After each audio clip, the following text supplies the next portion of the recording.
Good morning everyone, welcome to another episode of the Ismono Commute, the series in which I utilize the, let's say, empty time that I have during my commute to work, from work to the gym or from the gym. And in this series I usually talk about movies, series, or I don't know, other items, but today it's more of a story time, so no air quotes B-roll here in the window that I can put inside the window. And today I would just want to talk about my martial arts journey and why I personally would recommend to almost everyone to start some form of martial arts training. I'm now going to the gym for boxing training. Yesterday was Muay Thai, today it's boxing. And yeah, let's start a little bit how I started with martial arts. When I was a child, I'm an 80s kid and I grew up in a small suburban town in a school where actually and I mean, yeah, now it's elementary school. It's not a secondary school. So in elementary school, there was just one other Asian kid, and I was fairly small, and I got picked on a couple of times from bigger kids. Unfortunately, I think it's sad to say, it's quite common. If you are the smallest kid, you sometimes get picked on, and if you are a person of color or a kid of color in that specific scenario, it unfortunately was very likely to get picked on. And I don't know if I could say I was beaten up, but some other kid kind of held me down in the choke, and the other kid kind of broke my small little bicycle, and that kind of traumatized me in that specific time. Obviously, when you're a kid, one kid holds you down and the other one breaks your bicycle. Obviously that does something to you. And my parents always took me to Indonesia every summer, and there I was watching a lot of kung fu movies. And obviously as a small child, I wanted somewhat to protect myself, so my parents agreed to put me into kung fu class. I did kung fu, kickboxing for a while, and I actually did some tournaments, won a couple of trophies, and it was fun. Fortunately, it was never to the degree that I had to utilize it in school. It was just a single incident where that happened with me and the other kids. Still, I was always a little bit picked on as a small kid and as a small Asian kid. Then after a few years in kung fu and kickboxing, I actually went to a tournament, and I don't know, how old was I? 8 or something, 9, 10, somewhere in that area. And went to a tournament. I actually got kicked so hard that the kick hurt. The kick hurt, but I flew on the ground and hit my head on the ground, and that actually also a little bit traumatized me. And then I was like, nope, not gonna do this again. And so I quit kung fu and I actually became a lifeguard. So I did a lot of swimming. I went to swimming classes to the German Lifeguard Association. I did all my degrees in there and became a lifeguard. And so years went by, and puberty came, started to go to clubs and stuff like that after school. When I was 20, 22, 23, I also noticed, that was around the 2000s. I also noticed that when I went to clubs or when I went partying, that there were some people that not necessarily wanted to pick on me, but wanted to proved themselves and knew or thought that I was an easy target because I was obviously shorter and smaller than they were. Furthermore, racism was, and unfortunately still is, a big deal. It's still very apparent, and I want to really emphasize this. Racism isn't a pure white thing or something. I was beat up once, and because I was Asian, and it's not from white dudes. I was beaten up by other person of color because I was Asian. So I really want to emphasize that I really, and I mean this, I think hate is a strong word, but I do hate it when people of color are saying I can't be racist because I am a person of color. That is not true. That is definitely not true, because I have experienced it. I was picked on by a different person of color because I was Asian, and he did not like Asians.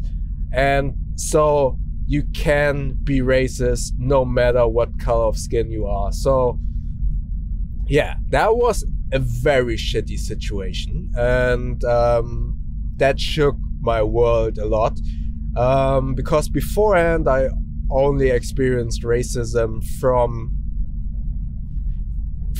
Caucasian white people here in Germany, or from German people, and that was a completely different story.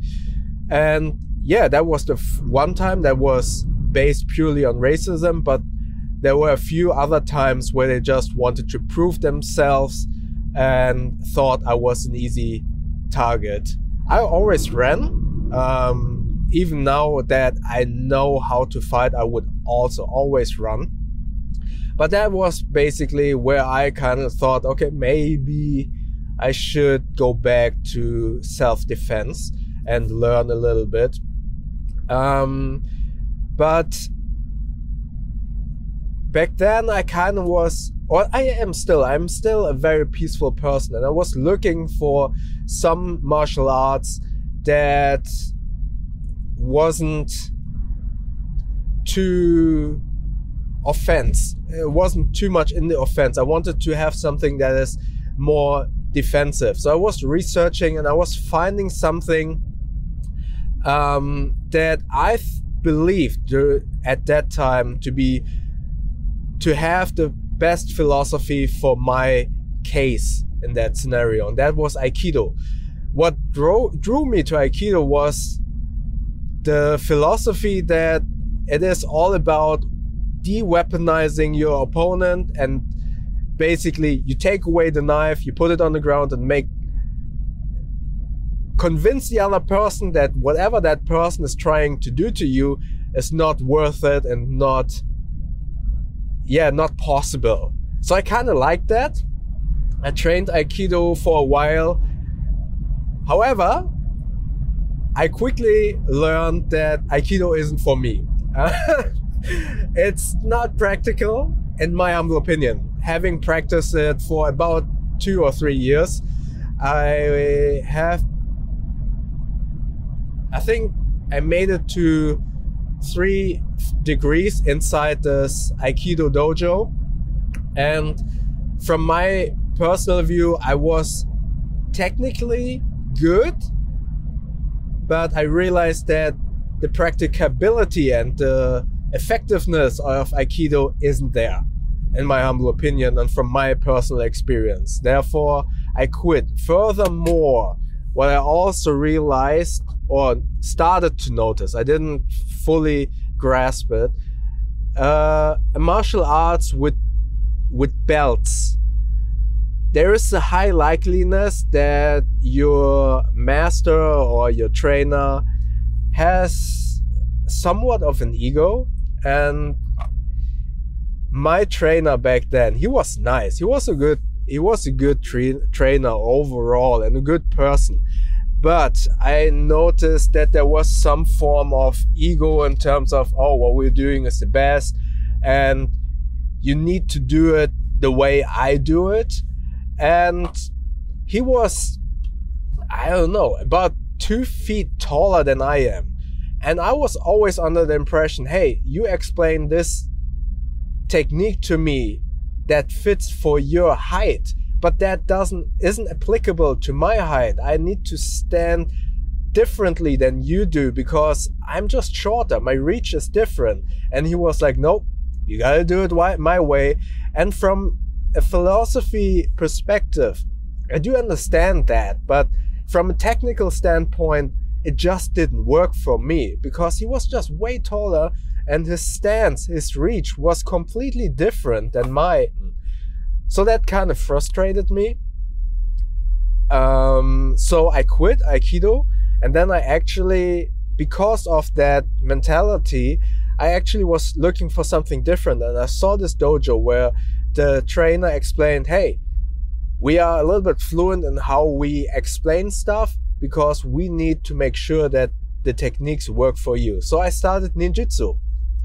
Ninjutsu has, now that I know of it, a little bit of a negative connotation because there are a lot of ninjutsu dojos that can be considered bullshido. So if you don't know the term bullshido, bullshido is basically every martial arts that wants to teach bullshit, basically. But that dojo was different because it actually we did a lot of groundwork like BJJ, but we also did a lot of stand-up fighting. And overall, ninjutsu was actually pretty effective in what we learned. However, as I said in the previously, any martial arts with belts sometimes can be a little bit difficult, and difficult in terms of that there is a high likeliness of your trainer being a little bit difficult. And what I noticed was there was some, I did not like the ego of my trainer back then, and also not the ego of some of the assistant trainers. Then Corona came, and because I didn't feel that great with the trainers, it was just a perfect timing to just say, okay, I'm gonna quit this. And I actually was considering to do BJJ, but Corona or COVID was starting and BJJ was just too close for my liking. And once COVID stopped, I actually heard from a friend who I was training with before that he started Muay Thai and boxing. And I had a knee injury, so I thought, let's try boxing. That should work well for me. So I started boxing, then I really liked it, and I said, oh, let's try the Muay Thai workshops as well, and let's see if my knee works with that. And it actually did. My knee got better and I really enjoyed it. And for me personally, we don't have any belts, we have no form of progression inside that studio or that dojo or that gym, and I love it. And we do a lot of sparring. I did a lot of sparring before with BJJ, rolling, but this is stand-up fighting, and I feel that it is much more applicable to real world use, especially in terms of training your reflexes, training your resistance to pain. If you get kicked, if you get punched. Unfortunately, I also already got hurt during sparring last year. I actually damaged my retina, got a punch in my face and my retina was damaged. That wasn't that great. Still, I think that this is an amazing martial arts to train to learn self-defense. And even if I would not want to learn self-defense, and that's now the reason why I recommend any form of martial arts to any person, is it's not for let me start up. I would recommend to start martial arts not because of self-defense, but more importantly because you learn something, for your health, for your mental health. Because when during COVID, I did a lot of running. I did do a lot of exercise and stuff like that. I was not able to switch off my head or my mental state, because when I'm running, I was still thinking about work. Even if I had an audiobook on, I would notice I'm running, and after half an hour, crap, I didn't listen to the audiobook because my head was still at work or still dealing with negative stuff. And so it did not help me to clear my head. And especially if you are in negative headspace and you're working out, for me at least, I noticed that my workout wasn't effective enough. When I am doing martial arts and I'm training something that potentially, if my head is not in the right time, then I get hurt. If I'm holding pads and I'm thinking about work, I will get punched in the face because I didn't pay attention. The other way around, if I don't pay attention, I might hurt a different person. So you need to be in that place, and you need to think about what you're doing at that specific time. And it is real important to switch off any negative thoughts that you have at that moment. So it is much easier to clear your head and to clear your mind, and yeah, actually concentrate on that workout. And that is why I believe you should start martial arts training. And you learn so much. You learn about reflexes, you learn about your body. When you're working out, obviously you need to take care of how you do the exercises, but it's so different to actually learn martial arts in terms of, okay, you just as a completely over exaggerated example, you swing your arm, and then you need to learn how to stand stable afterwards and stuff like that. It's nothing that you, in my humble opinion, nothing that you actually learn when you're going to the gym. There's so much that you can learn about your body, how you stand stable, how you punch. And it's not necessarily about punching, just extending your arm to do something quickly is also beneficial for anything other. So yeah, I do recommend to consider martial arts. And yeah, I just arrived. I'm gonna start boxing now. And yeah, I hope you kind of enjoyed this quick little history of why I started martial arts and why I personally can recommend to everyone to consider any martial arts. Boxing, for me personally, is great. If you are scared of getting punched in the face, don't do sparring. Just go to boxing or to Muay Thai and just do pad work and heavy bag work. You don't need to do sparring. And that is something that I hear a lot. Oh, I don't want to do that because I don't want to get punched in the face, or I don't want to punch someone else. That is totally understandable. You don't need to go to training and then start sparring. Sparring is always free. You don't have to do it necessarily. So yeah, try it out. If you like, I am over 40, and if you think that you are too old for that stuff, you're not too old. Obviously, in the beginning, you need to stretch a lot. Your muscles and your joints aren't that flexible, but you will get into that, and that's actually very beneficial for aging. You need to be a little bit flexible the older you get. So yeah, try it out.